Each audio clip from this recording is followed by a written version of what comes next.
ইনশাআল্লাহ এটা আপনারা দেখবেন তো খুবই অল্প সময়ের মধ্যেই এটা অপারেশন হবে।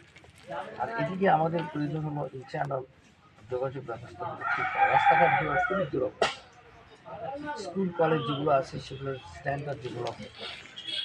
আমার পরিকল্পনা হলো শরীয়তপুরের জন্য ইপিজেড প্রকল্প এবং কৃষি বিশ্ববিদ্যালয়ের প্রকল্প বিগত সময় পাস হয়ে আছে, আমরা সেটাকে বাস্তবায়ন করব ইনশাআল্লাহ। সেটা যদি আমরা বাস্তবায়ন করতে পারি তখন হচ্ছে চাকরির ব্যবস্থা। তাহলে যেটা হবে যে মানুষ অনেক বেশি স্বাচ্ছন্দ্য বোধ করবে, আর্থসংযোগ উন্নতি করবে। এবং আমাকে আরেকটা যেটা কাজ করতে হবে, মাদকের বিষয়ে জিরো টলারেন্স দেখাতে হবে। মাদক বন্ধ করতেই হবে, এই সিন্ডিকেট ভেঙে দিতে হবে এবং দুর্নীতির ক্ষেত্রে আমাদেরকে জিরো টলারেন্স দেখাতে হবে। আমি মনে করি আমাদের এই এলাকার জন্য এগুলো হলো বড় সমস্যা।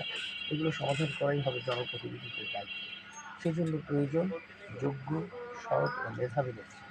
আমি আশা করি আমরা বাংলাদেশ জামাত ইসলামের পক্ষ থেকে সবাইকে সাথে নিয়ে, জনগণকে সাথে নিয়ে আমরা যে পরিবর্তনের ধারা তৈরি করতে পারবো।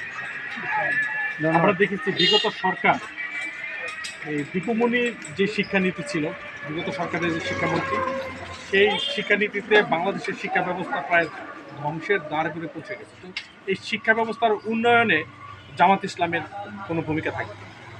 শিক্ষা ব্যবস্থা আপনি পৃথিবীর সাথে তাল মিলিয়ে আমাদের পৃথিবীতে পৃথিবীতে আমরা পিছিয়ে। আমাদেরকে শিক্ষা ব্যবস্থার যে ক্ষতিটুকু ওনারা করেছে এটা আসলে এক ধরনের আমাদের বাইরে থেকে আসা প্রেসক্রিপশনের কারণে, ওনারা নতজানু পররাষ্ট্রনীতির কারণে, জনগণের চাহিদা, জনগণের আদর্শ, জনগণের আকাঙ্ক্ষাকে ওনারা ধারণ করতে না পারার কারণে ওনারা এই সমস্যার সম্মুখীন করেছে। আমরা অবশ্যই এগুলোর পরিবর্তন ঘটাবো। আমাদের শিক্ষা নিতে হবে আমাদের জনমানুষের আদর্শ এবং আকাঙ্ক্ষা। আমাদের শিক্ষা নিতে হবে যুগোপযোগী পৃথিবীর চ্যালেঞ্জ মোকাবেলা করার জন্য আমাদের যুবকদের তৈরি করা। এই দুটো বিষয় আমাদেরকে সামনে রাখতে হবে। একদিকে আমাদের জনমানুষের যে আকাঙ্ক্ষা এবং যে আবশ্যক, যে সাংস্কৃতিক পরিবহন এগুলো সমুন্নত করতে হবে, সংরক্ষণ করতে হবে।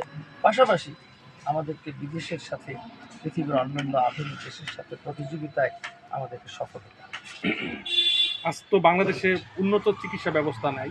সাথে আপনারা যেটা জানেন, বাংলাদেশের যেটা হেলথ সিস্টেম যেটা আছে, যেটাকে আমরা প্রাইমারি হেলথ সিস্টেম, এটা কিন্তু ওয়েল অর্গানাইজ এবং পৃথিবীর ইভেন আমাদের নাইবার দেশগুলোর তুলনায় আমাদের স্বাস্থ্য ব্যবস্থা সেটা খুবই ভালো।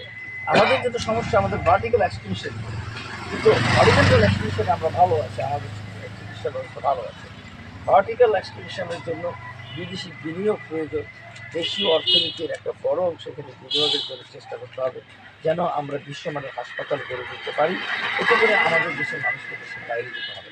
আমি আপনাদেরকে স্মরণ করিয়ে দিতে চাই, 24 আগস্টের পরপর আমাদের প্রতিবেশী দেশ ভিসা বন্ধ করেছিল, এমনকি চিকিৎসার ক্ষেত্রেও ভিসা বন্ধ করেছিল।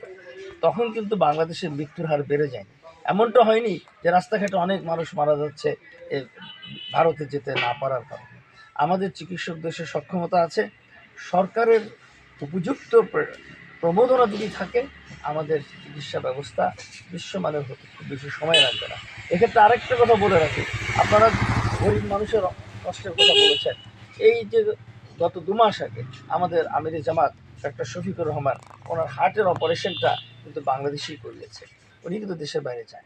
দেশের বাইরে যাওয়াটা সবসময় যে প্রয়োজন হয় এমনটা না, এটা অনেক সময় সোশ্যাল স্ট্যাটাসের অংশ হয়ে দাঁড়িয়েছে, এটা সিম্বল হয়ে দাঁড়িয়েছে।